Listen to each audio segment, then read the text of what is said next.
सजदा तुम्हारे सपनों को मंजिल तक ले जाएंगे।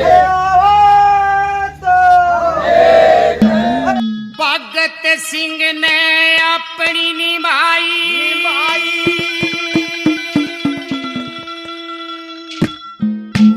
इब हम अपनी निभावांगे।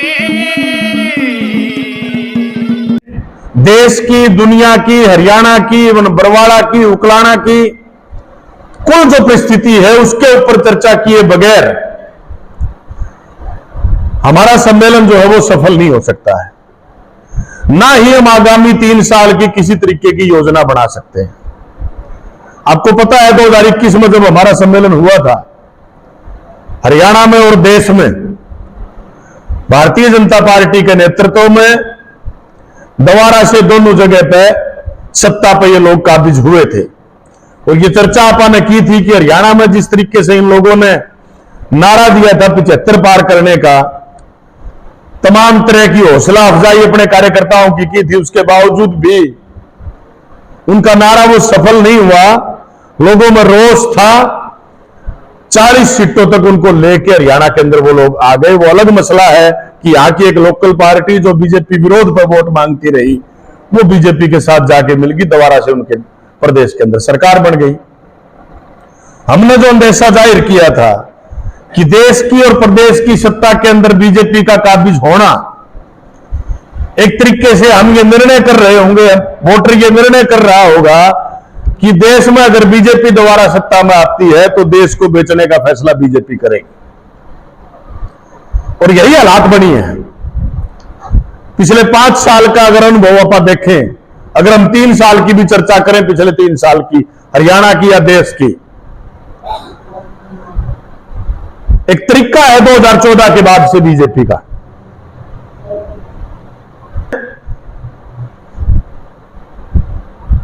निशाना रखते हैं किसी चीज को। जैसे एक बजट में उन्होंने कह दिया कि अब की बार हम किसानों की आमदन दुगनी करेंगे। उससे अगले बजट में उन्होंने कह दिया कि हम मजदूरों की जिंदगी को बेहतर बनाएंगे, उनके लिए कोई ऐसे कानूनों का निर्माण करेंगे जिससे उनकी जिंदगी बेहतर बने। उससे अगले बजट में उन्होंने कह दिया कि महिलाओं की जिंदगी बेहतर बनेगी। उससे अगले बजट में कह दिया कि सरकारी ढांचे को मजबूत किया जाएगा। उससे अगले बजट में कह दिया कि हम शिक्षा पर, स्वास्थ्य पर बेहतर कैसे किया जा सके इसके ऊपर काम करेंगे। जिस भी बजट में वो लोग जिस मसले को लेकर जिनने सामने रखा, जब उन्होंने महिलाओं को, महिला सशक्तिकरण का नारा दिया, महिलाओं को आगे बढ़ाने की जब उन्होंने बात की, पूरे देश में बीजेपी के लोग गैंगरेप की घटनाओं में शामिल पाए गए और बीजेपी के लोगों ने बलात्कारियों को छुटवाने के लिए अनेक जगह पर पूरे देश के अंदर प्रोटेस्ट किए, बड़े बड़े प्रदर्शन किए। नारा दिया गया महिला सशक्तिकरण का, लेकिन महिलाओं की जिंदगी पहले के मुकाबले बद से बदतर होती चली गई। 2 साल की, 1 साल की, 3 महीने की बच्ची से लेकर 90 साल तक की बुजुर्ग महिला जो है वो सुरक्षित नहीं है बीजेपी के राज में। अनेकों घटनाएं, चाहे वो कठुआ की है, चाहे आपका यूपी की है, चाहे मध्य प्रदेश की है, हरियाणा की है, पूरे देश में आप चले जाओ, अनेक ऐसी घटनाएं जिनने शर्मसार किया देश को। और जो लोग गिरफ्तार किए गए उनको छुड़वाने के लिए बीजेपी के लोग प्रोटेस्ट करते हैं, विरोध प्रदर्शन करते हैं। 2019 के बजट में प्रस्ताव लेके आए कि हम मजदूरों की जिंदगी को बेहतर बनाएंगे। हालात ऐसी बनी 2019 के सितंबर के महीने में 4 लेबर कोड का प्रस्ताव बीजेपी की सरकार ले आई, जिसके तहत 29 कानून जो देश की आजादी के बाद भी बने थे, देश की आजादी से पहले भी बने थे, उन कानूनों को सरकार ने तोड़ मरोड़ के 4 कोड के अंदर कन्वर्ट करने का फैसला कर लिया, जिसके तहत 8 घंटे की ड्यूटी का अधिकार बड़ी भारी लड़ाइयों के बाद मिला था। मिनिमम वेज एक्ट बना था, मिनिमम वेज का, देश की आजादी के बाद। आजादी के आंदोलन के दौर में 1928 में भगत सिंह जैसे लोग जब विद्रोह कर रहे थे अंग्रेजी सरकार के खिलाफ, इस बात को लेके क्योंकि अंग्रेजों की सरकार ट्रेड डिस्प्यूट बिल पेश कर रही थी, जिसके तहत वो मजदूरों के, कर्मचारियों के हड़ताल करने के अधिकार पर पाबंदी लगाना चाहती थी। इन लोगों ने हड़ताल करने के अधिकार पर पाबंदी लगाने के लिए इन 29 लाज को, कानूनों को जो है वो लेबर कोड के अंदर कन्वर्ट कर दिया और ये कह दिया कि हड़ताल करने के लिए आपको इजाजत लेनी पड़ेगी। अब इजाजत लेके कोई हड़ताल करने देगा क्या? काम के घंटे 8 से बढ़ाए जा सकते हैं, 12 भी किए जा सकते हैं, 14 भी किए जा सकते हैं, 16 भी किए जा सकते हैं। कानूनी गारंटी थी महिलाओं से रात की पाली में काम नहीं लिया जाएगा, उनकी सुरक्षा के मद्देनजर। अब भी कह रहे हैं वो नहीं लिया जाएगा, लेकिन एक लाइन जोड़ दी जिसमें यह कह दिया कि अगर महिला इजाजत दे, ये कहे कि हां मैं रात को काम कर सकती हूं, तो आप रात को काम ले सकते हो। अब बेरोजगार महिला है, परिवार चलाना मुश्किल है, उसकी इच्छा तो ये होगी काम मिल जाए, दिन में मिल जाए, रात में मिल जाए, सुरक्षा की चिंता उतनी नहीं होगी, पहले भूखे जो बच्चे हैं उनके पेट में अनाज जाना चाहिए। तमाम उन कानूनों में जो देश की आजादी के आंदोलन में और देश की आजादी के बाद लड़े गए मजदूरों के संघर्षों के तहत जो कानून बने थे, उन तमाम कानूनों के अंदर इस तरीके के सुराख पैदा कर दिए ताकि देश के पूंजीपतियों को किसी तरीके से फायदा पहुंचाया जा सके। कोई कंपनी, कोई उद्योग मिनिमम वेज लागू नहीं करता था। इंस्पेक्टरी राज जिसको कहते थे, इंस्पेक्शन करने का अधिकार लेबर डिपार्टमेंट के पास था। नए जो कानून प्रस्तावित है उनमें वो काम लेबर डिपार्टमेंट नहीं कर सकता, उनकी छुट्टी कर दी गई। मालिक से पूछ के जाएगा, फैक्ट्री में जाएगा तो किसी साइट पे जहां पर वर्कर काम कर रहे हैं वहां पे इंस्पेक्शन के लिए लेबर इंस्पेक्टर, लेबर का डिपार्टमेंट का कोई अधिकारी जाएगा तो मालिक से पूछ के एंट्री करनी पड़ेगी। तो वो एंट्री नहीं करने देगा, करने देगा तो अपना सारा प्रबंध पहले से ठीक करके फिर करेगा। वो क्या कार्रवाई करेंगे उसके ऊपर? 2020 में जब उनने प्रपोजल किया, 19 में 20 में भी, कि किसान की आय को दुगनी करेंगे, वो आपके घोषणा पत्र में लिख के आए थे ये बात कि हमारा इस साल का जो बजट है वो किसानों की जिंदगी को बेहतर बनाने के लिए है। और वो वही दौर है जब देश ताले मित्र बंद था, कोरोना का जो दौर आया, जिसमें देश के प्रधानमंत्री ने कहा कि ये आपदा नहीं है, अवसर है, मौका है। वो अवसर ऐसा था कि मौका ढूंढ लिया उनने कि देश तो बाहर निकले नहींगा, जो कानून तुमने संसद में पास करने हैं उनको धक्केशाही से पास कर लो।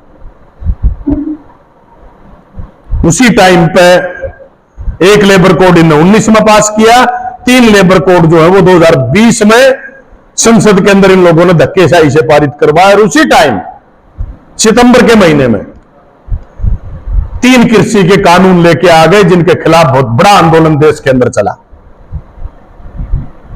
वो एक तरीके से अगर एक लाइन में समझने की कोशिश करें तो देश की खेती को बड़े कॉरपोरेट के हवाले करने की साजिश के अलावा और कुछ नहीं था। बड़े बड़े वायदे किए गए, बड़ी बड़ी बातें की गई। यह भी कहा गया कि ये जो कानून है ये हिंदुस्तान से पहले कनाडा, अमेरिका, ऑस्ट्रेलिया, बड़े बड़े देशों में ये कानून लागू हुए थे। तो जो विकसित देश इनको लागू कर रहे हैं तो हमारे देश में भी करना चाहिए, हम भी विकास की तरफ बढ़ेंगे, विकसित देश बनेंगे। उन्हें यह नहीं बताई कि जहां ये कानून लागू हुए वहां के किसानों के साथ क्या बनी, वहां के मजदूरों के साथ, खेती और जो मजदूर था उनके साथ क्या बनी। हमारे एक साथी ने लोकलहर में लेख लिखा था, उसमें एक बात लिखी थी, हमारे यहां भी प्रचलित है वो कहावत। एक बंदे की घोड़ी बीमार होगी, वजह बजा गया, पड़ोसी की भी बीमार हुई थी, बोला भाई तेरी घोड़ी बीमार होगी, तने कह दिया था? वो बोला भाई मन तो आलम दी थी, आगे को नहीं सुनी जानते, पीस पास कर घोड़ी के ठोक दी। तड़के उठा, ऊपर ने पैर पाए उसके, फिर गया भाजा भाजा ने बोला मेरा तो मर गई। बोला भाई जी तो मेरा भी कौन थी, तुम तो दवाई दवाई पूछी थी, कह दी थी। अब यह करीम है कि ये कानून अमेरिका में लागू हुए, ऑस्ट्रेलिया में लागू हुए, कनाडा में लागू हुए, यह नहीं बताई कि वहां के किसानों के साथ क्या बनी। वहां के किसानों की तो बुरी गत होगी, वो तो कंपनियों के हवाले चलेगी सारी की सारी खेती।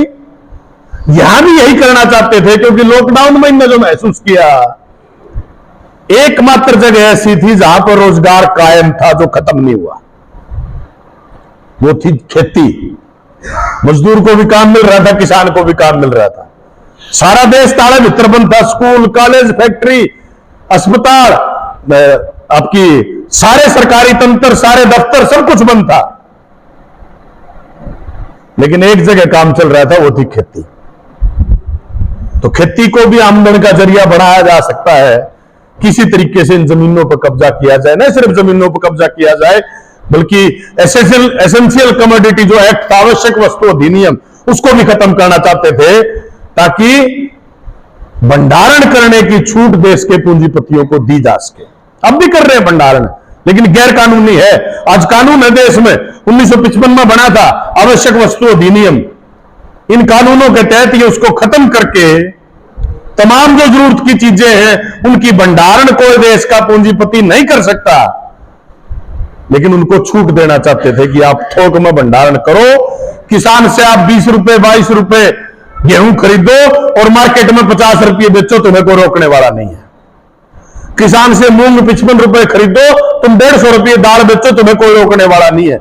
इस बात की कानूनी छूट हिंदुस्तान की बीजेपी की सरकार देना चाहती थी, जिसके खिलाफ बड़ा आंदोलन लड़ा गया, जिसकी चर्चा हमने पिछले सम्मेलन में की होगी। तो मेरा कहने का मतलब यह है कि जब भी इन्होंने यह प्रस्ताव किया बजट में कि हम इस बार का बजट महिलाओं के लिए, किसानों के लिए, मजदूरों के लिए, जिसके नाम भी इन्होंने बजट रखा उसे की खाट खड़ी करी, पिछले 10 साल का अनुभव ये बताता है।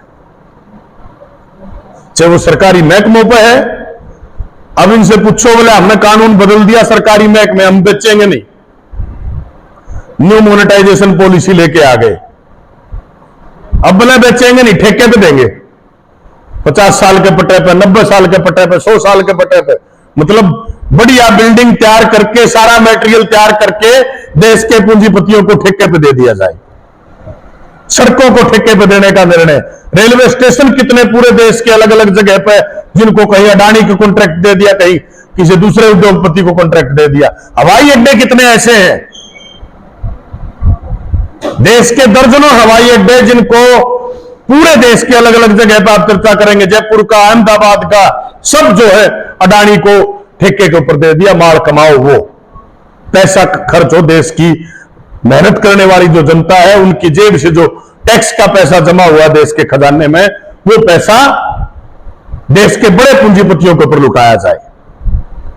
नारा देके आए थे सबके साथ, सबके विकास का, लेकिन सच्चाई यह है कि सबका साथ का नारा झूठा था और देश के पूंजीपतियों के साथ का नारा, जिसको दबा के बैठे थे, चुप बैठे थे, बता नहीं रहे थे कि हमारा वास्ता तो उनके साथ है, तुम्हारे साथ नहीं है। यही चर्चा की थी कि अपन यह स्थिति और आगे बढ़ेगी।